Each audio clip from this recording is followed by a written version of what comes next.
आईबाला शोधायला लागलं. असं वाटायचं ह्या गर्दीमध्ये कुठेतरी आमचा आईबा भेटतील, पण नाही.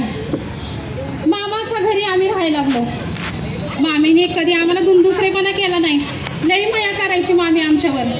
आम्हाला लेकरांचा मामीवर भार नको म्हणून मी मामीच्या पुढं सगळी घरातली काम करायची. आता मी 9 वर्षाची झाले होते. तसा माझ्या लग्नाला थोडा उशीर झाला होता बरं का. काकाचं आणि मामाचं बोलणं मी ऐकलं होतं. तसं मला सुभेदार रामजी यांच्या पोराचं मागणं आलं होतं.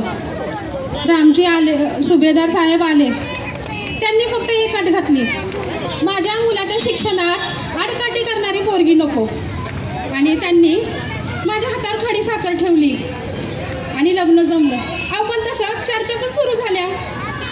अस्पृश्य समाजात जन्मलेला एवढा मोठा शिकलेला मुलगा आणि त्याची बायको अशी अडाणी.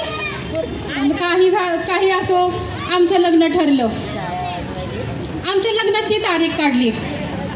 लग्नाच्या दिवशी भायखळ्याच्या भाजी मार्केटमध्ये आमचं लग्न झालं बरं का.